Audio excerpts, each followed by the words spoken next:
Hi, we're the Dens Games Cafe. I'm Adrian and I'm Andrew. And for July, our event is themed on history and heritage in Britain, and where possible, we talk about Peterborough history as well.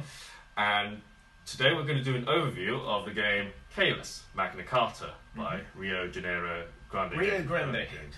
And Adrian's going to talk a little bit about Magna Carta. Well, a draft version of the Magna Carta was found in a 13th century document known as the Black Book of Peterborough, which was possibly left by King John when he used it as a base of operations, the cathedral this is, from which to attack his enemies in the region in 1216. Now, where Magna Carta, which is in the title of the game, where that comes into the game, I have no idea. We can't figure out. If you know, please tell us in the comments.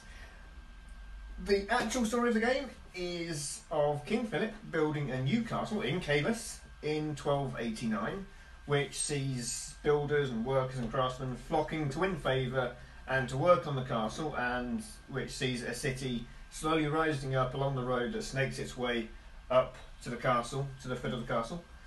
And whilst, as far as I can tell, this is a fairly fictional history, because it's the castle in the region, which does exist, but it was built before the 13th century. However, the historical basis of the castle and the city growing up around it is relevant, since cities did form around the building of castles, and it is very likely how Peterborough, as we know it, came to be. So, growing with workers and builders setting up around the construction of the cathedral from 1118 to its completion in 1375. Yeah, so when it comes to building either a castle or grand cathedral like the one in Peterborough, you would need, obviously, stone blocks, but you'd also need wood, beam pillars and such. Beams, and obviously the building of the houses and the merchants and whatnot. Yeah. And one of our favourites is we say food, but we call these pink blocks blocks of ham, isn't it?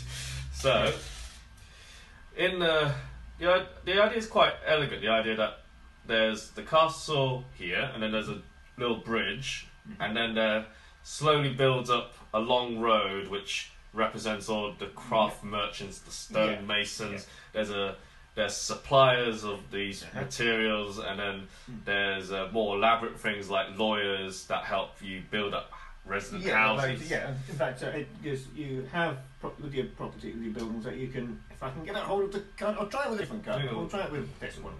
So on the back of each card, there's a house on the one side, which is generally at the back of the card because that's the same on each card. And if you have a lawyer, you can spend one food to turn it into a house. Obviously, this would have been placed as that. You can turn it into a house, and then that gains you one money each turn, whether or not there is worker placed on there as well. And this game has a lot of interesting things going, but I think one of my favourite bits is what we call the Pavos, which is, you'd say it was like a little government council worker. You describe it as a ledger? Like a ledger. Yeah, so he sort of goes around with his little clipboards, checking on the materials, like, is this wood good enough? Is this regulation size? Is this stone regulation size? Just take a little tape measure. Does it meet health and safety standards? Lots of bureaucracy. But this official can be bribed to go a certain distance further up or further behind on the road. At the end of each round, he moves forward. Naturally, he moves forward 2 spaces. So no matter how many spaces buildings have been built, he moves forward two properties, essentially. I mean, all these cards, the aim is to earn you resources or money, but the problem is that's no good unless the Pavos is either on the building or has gone further down the road past the building, and then the thing activates. These two would do nothing because he's not nearly there yet. So, for instance, here I've got a worker placed here who would get me a stone block at the end of the turn. However, Adrian may decide to pay some money to make him move backwards further up the beginning of the road, I guess. The beginning of the road. That means Paul doesn't get any stone. I get no stone. I am resource fewer. And there was a mechanic about who finishes first. So once you've done all that you can do in your turn, you can choose to one of your actions. If you choose choose to pass. Yeah, if you choose to pass Pass first, then you Get a can coin. well, you get a coin, but also you can choose to bribe the Pavos first. Yes. And if you move the Pavos first, then the person who finished second can then bribe him to move back forwards. Yeah. So it can be counterproductive, but at the same time, if you finish first and you get that extra coin, that can allow you to move him back further. Then the other person can afford to move him forwards. Which early in the game, it can be a little awkward, but it balances out towards the end of the game. But the game can be played without the Pavos included. Yeah. There is there's a beginner's version that doesn't have this Pavos. I like him because for anyone who has a sort of aggressive style, it's great as a sort of take that mechanic. Yeah, It's good. yeah. But not Absolutely. necessary to the game. Yeah. The aim of the game is to get the most victory points, Yeah. and you earn it mostly by trying to get these blocks of resources and give them.